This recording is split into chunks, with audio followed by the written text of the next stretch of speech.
So, do you want to be an astronaut? Yeah, me too. But the first thing you got to do is apply.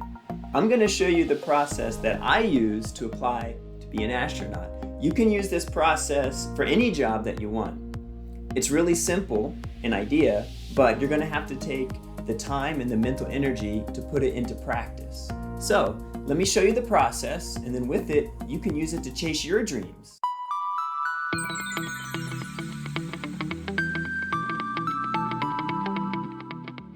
Any job that you apply for has a minimum set of requirements. And with NASA, there is no secret entrance. There is no back door. Everyone comes in the same way. So when I become an astronaut, no, I can't let you in, sorry. But you can subscribe to this channel and get some not so secret secrets of how to get in. Clever, you like that? So let's begin. The process is the same with any job that you're applying for. You want to take your skill sets and the requirements of what the job description are and match them together. And I'm going to show you how to do that. You're going to need 3 things.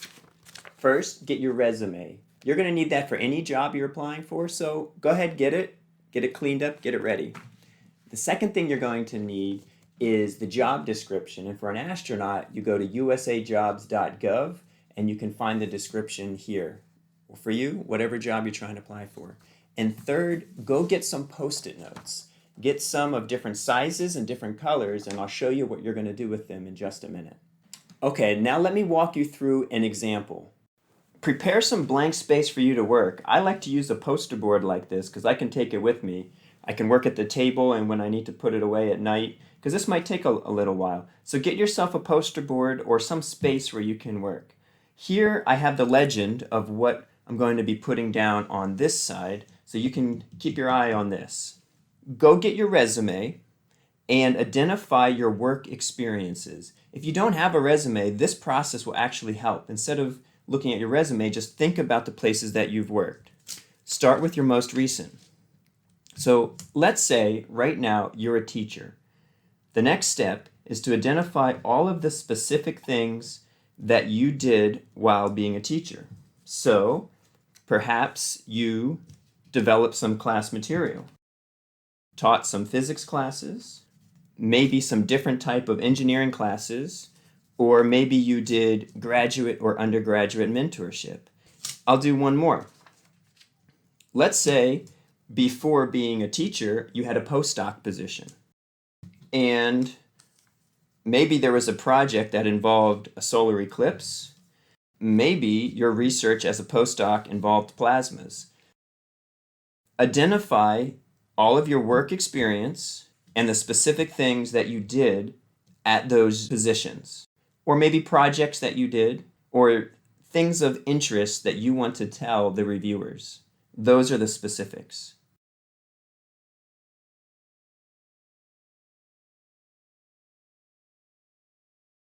This next part is really fun.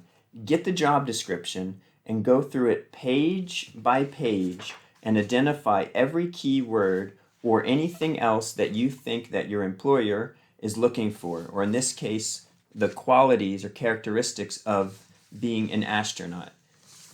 After you do them, put them on a Post-it note. Here are some that I pulled out from the job application. Being able to troubleshoot, motivation, being able to be in confined small spaces, teamwork, relating well to others, leadership, and a combination of leader-follower. Also, it doesn't matter if you have 2 positions that are similar. If you taught at one place and then taught at another place, that's okay. Don't mix them together, keep them separate. Also, it's okay if you did a similar specific task at different places. Let's say you were a mentor here, a mentor at this position, and a mentor here. Don't worry about that yet. We're going to take care of that. For right now, just get everything out on the table and we're going to arrange it. This is going to be the key part right now. You want to be able to find which of your experiences best demonstrates your ability to satisfy these requirements. And only you know what your experiences are in life and how well you think they satisfy these requirements. This is where the thinking and the time and the mental effort is going to come in. but you want to do your best to try and match up one of your experiences and one of the qualifications. Go ahead and make a first draft.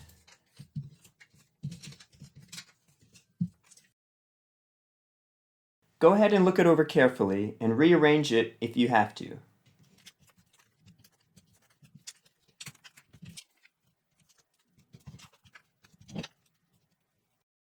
Now you might be asking yourself, what if you feel like this one position demonstrated many or all of the characteristics or requirements from the job description? Here's the challenge. When you are filling out your application or with any job where you get to explain yourself, you have limited space. So you don't want to dilute or water down what you did here by mentioning a whole bunch of things that you did, even if they're true. So you want to try and find the best match between what you did and the job requirements. So in this setup right here, I am saying that in this teaching position, that best demonstrates leadership and relating well to others. And I feel like in this setup that the postdoc best demonstrates teamwork through the solar eclipse work and motivation through that as well. And then, for example, graduate research demonstrates troubleshooting by working with plasmas, which requires a lot of troubleshooting, diagnosis, and identifying problems in a lab setting. So as it is now, I am confident that these work experiences match well to the requirements.